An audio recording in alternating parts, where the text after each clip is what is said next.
Have you ever noticed how anxiety doesn't just knock politely on your door? It barges in uninvited, flooding your mind with what-ifs and worst-case scenarios until you can barely breathe. We live in a world that feeds our fears, where every notification could be bad news, every silence feels ominous, and every tomorrow feels uncertain. But what if I told you that anxiety isn't your enemy? What if the very thing that feels like it's destroying you could actually become your greatest teacher? The Buddha once said, "The whole secret of existence is to have no fear. Never fear what will become of you, depend on no one. Only the moment you reject all help are you freed." Yet when anxiety strikes, we do the opposite. We spiral into endless loops of worry, desperately seeking certainty in an uncertain world.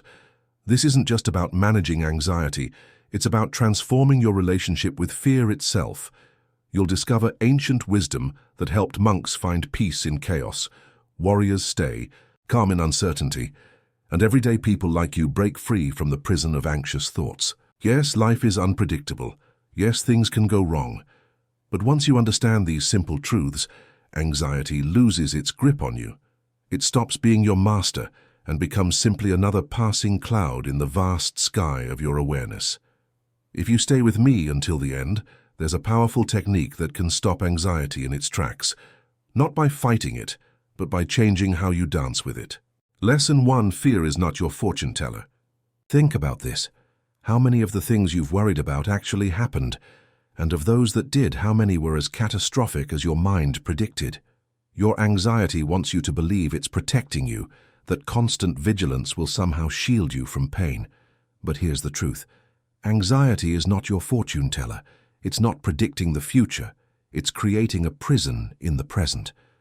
Picture your mind as a theater and anxiety as a dramatic actor on stage, shouting about all the terrible things that might happen. But here's what most people don't realize. You don't have to believe every performance. You can watch the show without buying a ticket to the fear.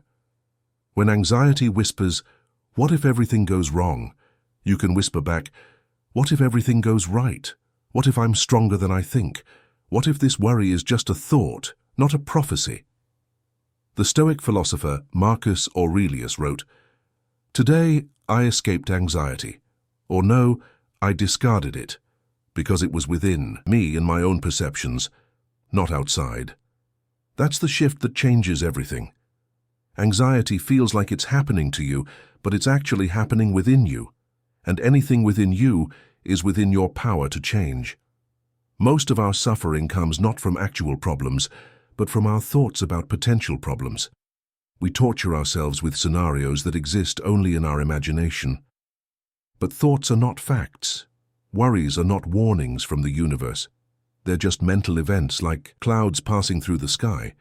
So ask yourself, am I responding to what's actually happening, or am I reacting to what my anxiety is telling me might happen?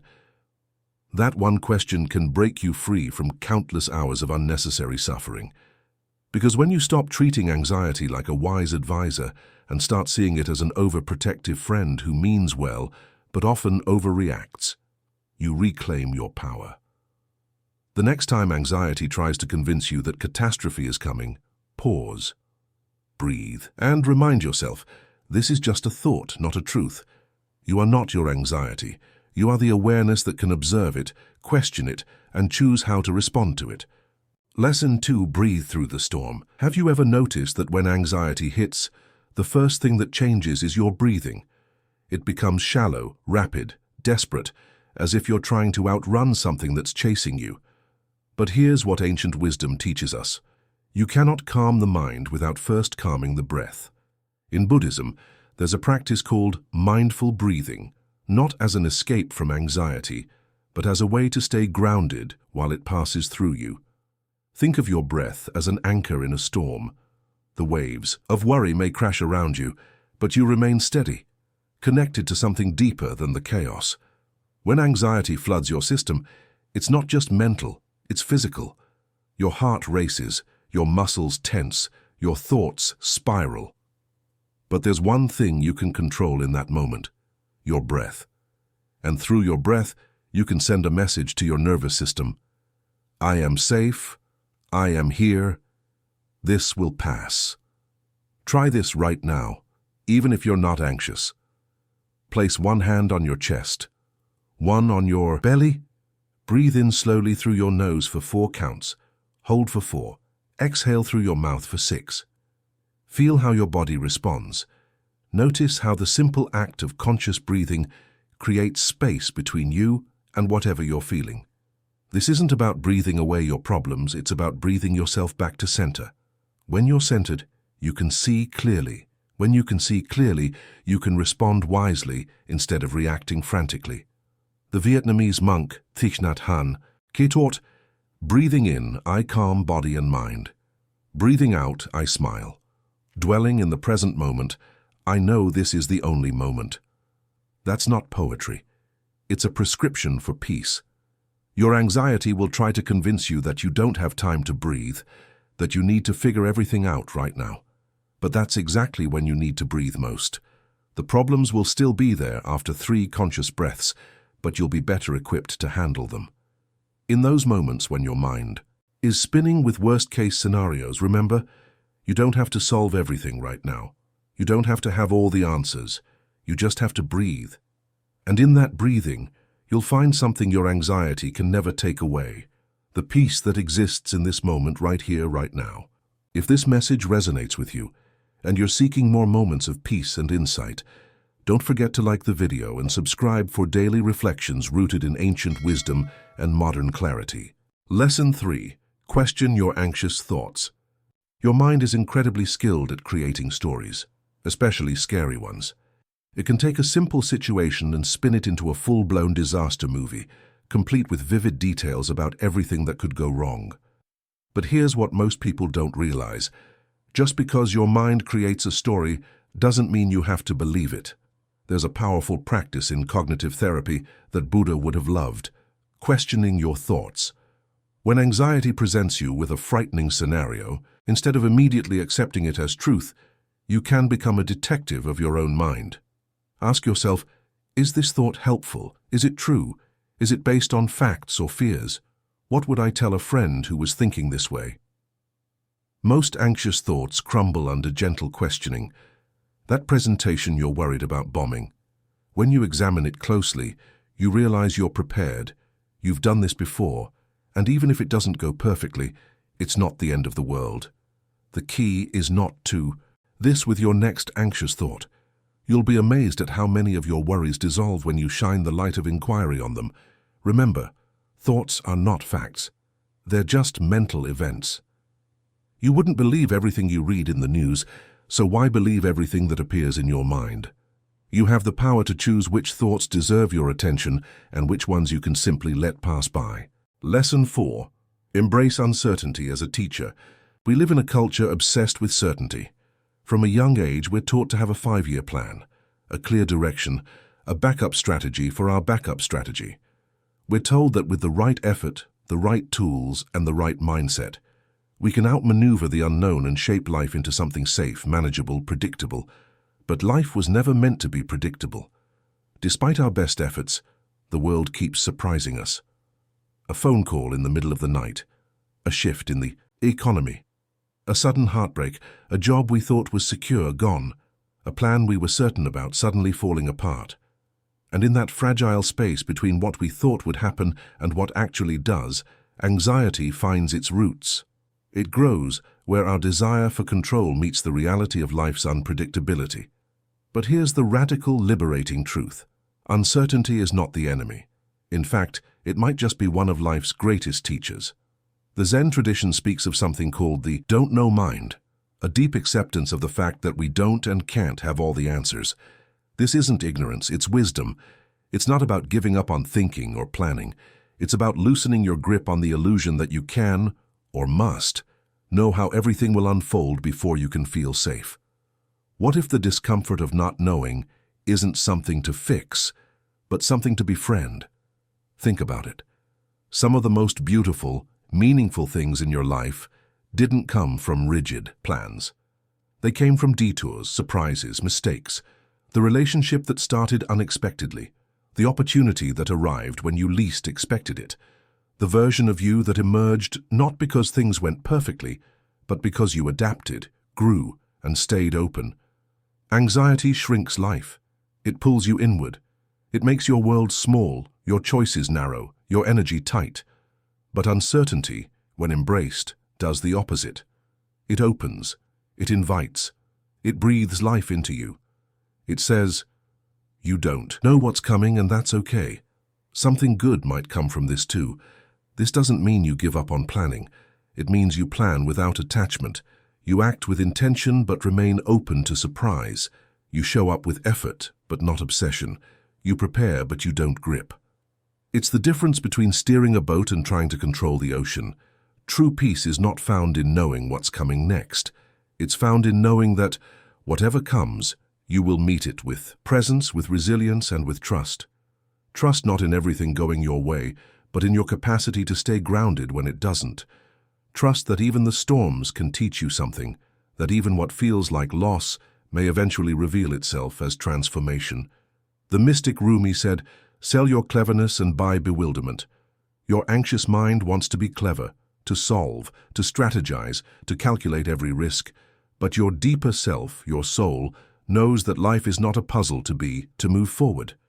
You don't need to predict tomorrow to live fully today. You don't need to feel in control to feel at peace. All you need is the willingness to stand in the unknown and trust that life, in all its unpredictability, will continue to unfold in ways both painful and beautiful, chaotic and miraculous, and that you, through it all, will be enough. Lesson 5. Create space between you and your anxiety. There's a moment, quiet, fleeting, and often unnoticed, between the rising of anxiety and the moment you are swept away by it. A breath-sized sliver of stillness that often disappears before we even recognize it was there. But inside that tiny space lives something extraordinary. Your freedom. Most of us miss it. We feel the first ripple of discomfort, the tightening in the chest, the shallow breath, the mind racing to predict the worst. And we're gone. Our awareness collapses inward. The story begins, what if this never gets better? What's wrong with me? I can't handle this. We fuse with the feeling. We mistake the anxiety for truth. And just like that, we become the storm, lost in its swirl, instead of becoming the vast sky that holds it all with ease. But what if, in that exact moment, you could pause, not fix, not flee, not fight, just pause? What if you could feel the tension begin, and instead of reacting on autopilot, you simply noticed, something's stirring, I feel fear, I feel the urge to escape, I feel the story beginning. That pause is everything, because in that pause you return to yourself. You reclaim your seat at the center of your own being. You stop being the character inside the story and become the narrator, the observer, the conscious presence witnessing the drama unfold. This is the real heart of mindfulness. Not a trend, not a buzzword, but a radical act of presence. It's not about escaping life's pain. It's not about pretending that fear or sadness don't exist. It's about becoming so aware, so anchored in the now, that even your most overwhelming emotions can be held like a child, tenderly, patiently, without fear. You begin to realize you are not your anxiety. You are the space in which anxiety arises. You are the silent, steady awareness that can watch even your wildest storms without being torn apart by them. Imagine this. You're sitting beside a river. The current moves steadily, and floating on it are leaves. Some golden and vibrant, some dark and decaying. Each leaf is a thought, a sensation, a fear, a memory. You sit, still and spacious, simply watching. You don't chase after the bright ones. You don't dive in to sink the painful ones. You just watch, letting each one arrive, and then float away. This river is your mind. And your awareness? The one who watches, with gentle curiosity, from the shore. Now consider this. Your anxiety is just another leaf. Not special, not permanent. It's just passing through, like everything else. The Buddhist teacher Pema Chodron offers a beautiful practice. When anxiety arises, Instead of tightening around it or trying to banish it, say softly to yourself, "Ah, anxiety is here. How interesting." Not, "This shouldn't be happening." Not, "How do I make it stop?" Just, "Interesting." And in that quiet acknowledgement, space is created. You haven't pushed anxiety away. You've just refused to be consumed by it. Because when you shift from "I am anxious" to "I notice anxiety," a profound transformation begins. You move from identification to observation, from being trapped inside the storm to standing outside of it, grounded and awake. And here's the miracle. Witnesses have power. Witnesses can choose. Victims react. Witnesses respond. In that sacred space of awareness, you are free to choose. To take one conscious breath, slow, full, grounding. To gently question the anxious thoughts instead of swallowing them whole. To step outside and feel the sun on your skin. To touch something real, your breath, the earth, your body. To call someone who reminds you who you are. Or simply to sit, to stay, to feel, and not be destroyed by the feeling. This is not about emotional numbness. It's not about bypassing pain with spiritual cliches. It's about learning the sacred art of emotional regulation, the ability to feel everything without being ruled by anything. It's the difference between being lost at sea and learning how to swim in deep waters. The difference between panic and presence. Every time you return to the riverbank, every time you pause and breathe instead of panic, you are rewiring your nervous system. You are building what could be called anxiety resilience. You're proving again and again that you can survive discomfort, that you are bigger than the wave, that you are the ocean itself, vast, open, unmoved by a single ripple on its surface. And slowly, without force, this becomes an inner strength. A quiet confidence, a steady knowing. I don't need to control everything to feel safe. I can meet this moment, even this, with grace. From this clarity, something even deeper begins to awaken. Compassion. For yourself and for everyone else stumbling through their storms. Because once you've sat with your own pain, without judging, fleeing, or fixing it, your heart opens to others. You see their suffering through softer eyes. You recognize that everyone is carrying something. Everyone longs for peace. Everyone wants to be held, seen, heard, loved. So the next time anxiety arises, don't exile it. Don't shame it. Don't treat it like an invader. Instead, greet it like an old visitor. Say, "I see you. You're back. You're allowed to be here, but you don't get to drive." And then gently in return to the riverbank, return to the breath, return to that quiet, steady place within you where thoughts rise and fall like waves, but never drown the sky that holds them. That stillness, that watcher, that infinite awareness, that is who you truly are, and that is where your freedom lives. Bonus lesson, the power of presence over prediction. In our final lesson, I want to share something that might transform how you relate to anxiety forever. The understanding that presence is more powerful than prediction. Your anxious mind wants you to believe that if you just think hard enough, worry long enough, play out enough scenarios, you'll somehow be prepared for whatever comes. But here's the truth. No amount of mental rehearsal can truly prepare you for an unknown future. What can prepare you is the strength you build by being fully present in each moment. When you're truly present, not lost in tomorrow's worries or yesterday's regrets, you tap into a power that anxiety cannot touch. You connect with your innate wisdom, your natural resilience, your ability to respond rather than react. Think about a time when you faced something difficult. Did you overcome it because you had worried about it beforehand? Or did you overcome it because you drew on resources you didn't even know you had in the moment? Presence is not passive. It's the most active thing you can do. It's showing up fully for your life as it is, not as you wish it were, or fear it might become. And in that showing up, you discover that you're more capable, more resourceful, more resilient than your anxiety ever gave you credit for. So here's your practice. Whenever anxiety tries to pull you into the future, gently bring yourself back to now.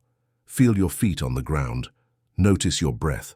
Look around and really see where you are. This moment. is the only one you have, and it's also the only one you need. The paradox of anxiety is this: the more you try to control the future, the more anxious you become. But when you surrender to the present, you find a peace that no amount of worrying can provide. You discover that you don't need to know what's coming tomorrow to be okay today. Conclusion: your journey to freedom. As we reach the end of this journey together, I want you to understand something profound. You are not broken because you experience anxiety.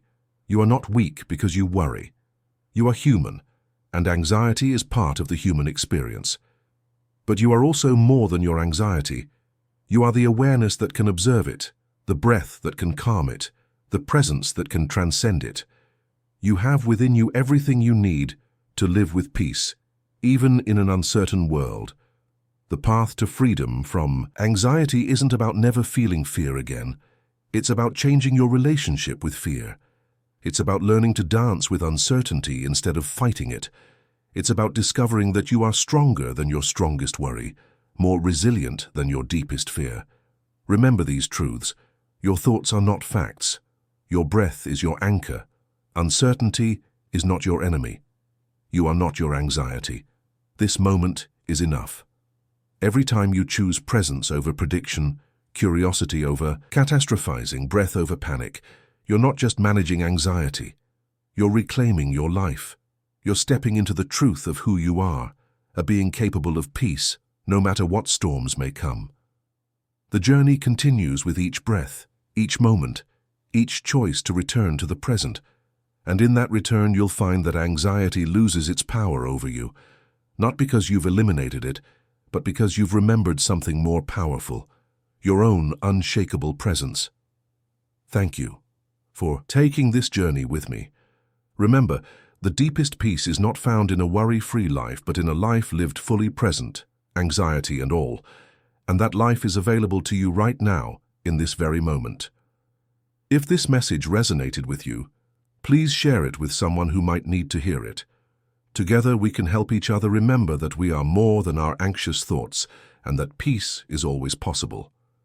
Until next time, breathe deeply, stay present, and remember, you are stronger than your anxiety, and you are not alone in this journey.